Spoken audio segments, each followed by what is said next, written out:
J'ai analysé et appliqué plus de 200 études scientifiques pour atteindre ce physique et aujourd'hui je vous parle du temps de repos optimal en basant sur 10 des plus solides études scientifiques. On est parti. Donc déjà, qu'est-ce qu'on va voir? On va voir le temps de repos, qu'est-ce que c'est? Ensuite, le temps de repos le plus optimisé pour chaque muscle et est-ce qu'il faut prendre du repos entre les exercices ou c'est seulement entre les séries qu'il faut prendre un temps de repos et combien de temps il faut prendre de repos entre les exercices et entre les séries. Et ensuite, à la fin, je vous donne un plan simple à suivre pour être sûr que vous fassiez les bons choix dans votre temps de repos. Donc déjà, c'est quoi le temps de repos? Le temps de repos, c'est vous faites une série d'un exercice, par exemple du développé couché pour faire original. Vous faites votre série à l'échec, c'est le plus important, à l'échec ou proche de l'échec, et ensuite vous vous reposez après cette série, puis vous refaites une autre série de ce même exercice. Bon bah là, vous prenez un temps de repos entre les deux, c'est ça le temps de repos. Beaucoup de personnes prennent 1 minute, d'autres prennent 3 minutes de repos, mais du coup, quel est le meilleur temps de repos possible? Déjà, pourquoi il faut se reposer? Parce que déjà, vous allez être essoufflé après avoir fait une série de développé couché, surtout, en tout cas d'un exercice polyarticulaire. Si vous avez été proche de l'échec,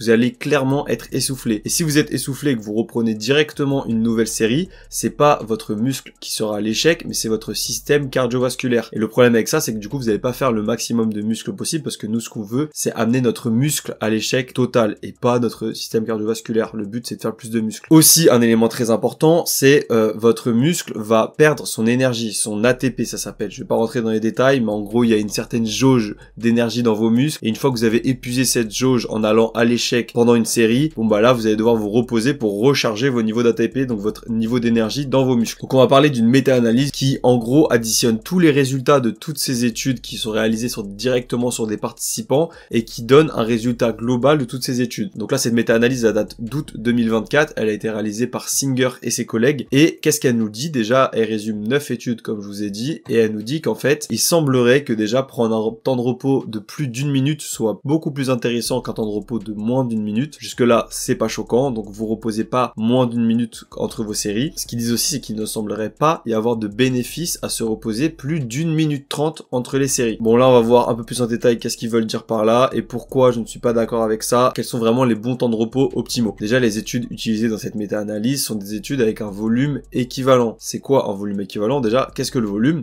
Le volume, c'est le nombre de répétitions fois le poids que vous avez soulevé. Imaginons, vous faites du développé couché, même exemple comme d'hab, parce que c'est le meilleur exemple, parce que c'est le meilleur exercice aussi. Vous faites du développé couché à 100 kg. Bon bah ça c'est le poids, vous faites 100 kg, vous êtes archi fort, et du coup vous faites 8 répétitions à chaque fois, en 4 séries. Donc 4 x 8, ça veut dire 4 séries de 8 répétitions.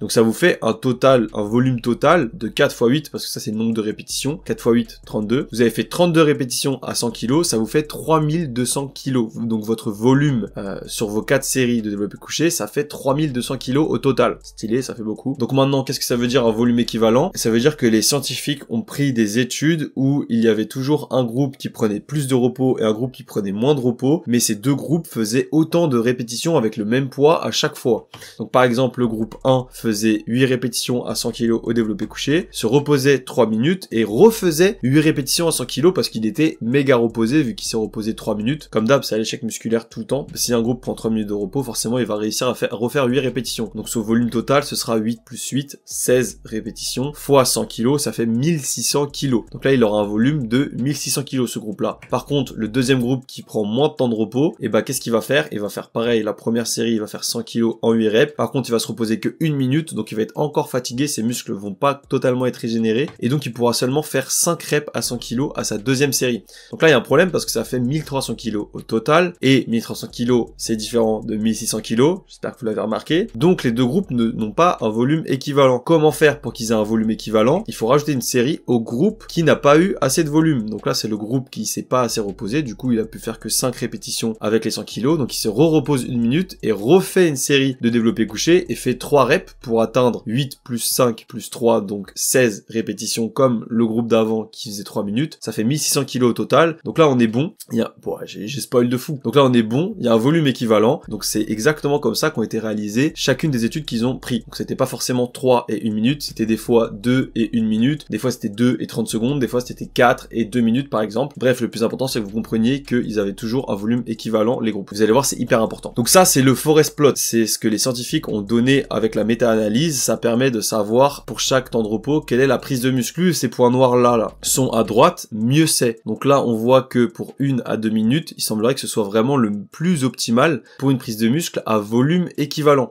Parce qu'après, moins d'1 minute, c'est vachement plus à gauche que 1 à 2 minutes. 2 à 3 minutes, c'est ok, mais c'est un peu moins bien qu'une 1 à 2 minutes. Et plus de 3 minutes, c'est aussi bien que inférieur à 1 minute. Maintenant, ça dépend aussi des muscles. Ils ont fait ça dans la méta-analyse. Ils ont pris les études qui mesuraient la prise de muscle au niveau des cuisses et les études qui mesuraient la prise de muscle au niveau des bras. Et quelle est la différence? Déjà, il y a 5 études qui ont testé les cuisses et 3 études qui ont testé les bras. Et donc, qu'est-ce qu'on trouve? On trouve que le point noir dont je vous ai parlé est beaucoup plus à droite quand on travaille les cuisses que quand on travaille les bras. Et plus il est à droite, plus vous avez besoin de temps de repos ici. Parce qu'ici, il y a écrit 5 hours longer and 5 hours short. Donc là, ça favorise les longs temps de repos. Plus c'est à droite, plus ça favorise les longs temps de repos. Et on voit que les cuisses ont besoin de plus de temps de repos que les bras. Ça, c'est intéressant pour la suite. Là, je vous donne toutes les infos et ensuite on va tout résumer. Maintenant, il y a aussi des études qui existent avec un volume qui n'est pas équivalent. Donc en gros, quand il y avait un groupe qui faisait 3 minutes et un groupe qui faisait 1 minute, le groupe d'1 minute faisait juste autant de séries que le groupe 3 minutes. Donc il y a cette étude qui a été réalisée par Brad Schoenfield en 2016 et cette étude elle a montré que le groupe qui prenait 3 minutes de repos prenait beaucoup plus de muscles que le groupe qui prenait que 1 minute de repos au niveau des biceps, des triceps et des quadriceps. Pourquoi ça? Parce que le volume n'était pas équivalent. Vous voyez ici, le groupe qui prenait 3 minutes de repos a fait plus de 50 000 kilos en volume, alors que le groupe qui prenait que 1 minute de repos a pris moins de 45 000 kilos de volume total. Donc moins de volume, moins vous faites de muscles. Donc c'est toujours un rapport avec le volume. Si vous avez peu de repos, faut faire plus de séries. Maintenant, je vais vous prendre une étude qui a été utilisée dans la méta-analyse qui est hyper intéressante. C'est l'une des meilleures études sur le temps de repos. Pourquoi? Parce que cette étude, qui est de Longo et ses collègues sortie en 2022, a divisé les jambes des participants en deux. Donc en gros, ils avaient un certain nombre de participants. Ils prenaient un participant, ils mettaient une jambe d'un participant dans un groupe et son autre jambe dans un autre groupe. Donc sa jambe gauche faisait par exemple 1 minute de repos, sa jambe droite faisait par exemple 3 minutes de repos. Ils ont fait ça avec tous les participants. Ce qui est intéressant avec ce genre d'études, il faudrait qu'il y en ait beaucoup plus, c'est que du coup il n'y a pas de différence de morphologie, de sommeil ou même d'alimentation entre les deux jambes. Vous n'avez pas une jambe qui dort plus que l'autre, donc c'est hyper intéressant comme style d'étude. Et qu'est-ce qu'ils ont trouvé? Quand les deux jambes avaient un volume équivalent, et ben ils prenaient autant de muscles, comme d'habitude. Donc là, ça veut dire que leur jambe gauche a fait par exemple 3 minutes, leur jambe droite a fait par exemple 1 minute, sauf que leur jambe droite qui faisait 1 minute faisait plus de séries pour avoir autant de volume total. Bon bah là, ils ont gagné autant de muscles. Par contre, dans cette même étude, ils ont aussi fait avec volume non équivalent. Et là, cette fois, quand le groupe qui faisait 1 minute de repos ne faisait pas plus de séries, et ben là, ils avaient beaucoup moins de muscles parce qu'ils ont réussi à soulever beaucoup moins lourd parce qu'ils ont fait moins de répétitions au total. Donc voilà, le plus important, c'est le volume. Il faut que le volume soit équivalent pour que vous preniez autant de muscles. Qu'est-ce qu'on en fait de ça? Il faut essayer d'avoir le meilleur volume possible, mais il faut éviter de passer trop de temps à la salle parce qu'une bonne idée, ce serait, vous prenez 3 minutes ou même 5 minutes entre vos séries et vos exercices, et dans tous les cas, vous aurez le meilleur volume à chaque fois, sauf que vous allez rester 3-4 heures à la salle. Si vous voulez passer votre vie à la salle, bon bah voilà ce que vous devez faire. Pour ceux qui ne veulent pas passer leur vie à la salle et qui veulent passer 1 à 2 heures par jour au moins pendant genre je sais pas 5 jours, pendant 5 séances par semaine, je vous donne une règle hyper intéressante, ne pas perdre plus de 3 répétitions entre chaque série. Ça vous permet d'avoir un volume total très haut et surtout de pas passer trop de temps à la salle. Par exemple, vous allez faire du développé couché à 100 kg en 8 répétitions. Si vous prenez 3 minutes de repos et que vous arrivez à faire par exemple 7 répétitions juste après, c'est bon, vous n'avez pas perdu plus de 3 répétitions. Par contre, si vous faites votre série à 100 kg en 8 répétitions et que vous faites après 4 répétitions à 100 kg, voilà, vous savez que vous devez prendre plus de repos. Donc si vous suivez juste cette règle, c'est déjà très intéressant. Maintenant, on va voir aussi entre les exercices comment on fait. Il y a plusieurs façons de faire. Déjà, si c'est le même muscle que vous travaillez, prenez le même temps de repos que vous avez pris entre vos séries, parce que dans tous les cas, c'est le même muscle. Donc il n'y a pas de raison de prendre moins de temps de repos. Donc déjà, pour le même muscle, prenez autant de repos entre vos séries et vos exercices. Quand c'est pas le même muscle, quand c'est un autre muscle, par exemple, vous faites vos séries de développé couché et ensuite vous faites des squats, par exemple, voilà, vous pouvez faire votre temps de repos classique que vous aviez entre vos séries et vous le divisez par 2. Si vous prenez 3 minutes de repos au développé couché, bon bah vous vous reposez 1 minute 30 et vous pouvez passer au squat. Bon voilà, c'est un mauvais exemple parce que du coup le squat vous allez devoir tout raquer et tout, ça va être une galère. L'idée c'est ça, c'est que la fatigue elle est générée dans vos muscles directement et pas dans votre corps au total. Il y a une fatigue mentale qui est générée à force de faire des exercices, mais par contre la fatigue physique c'est que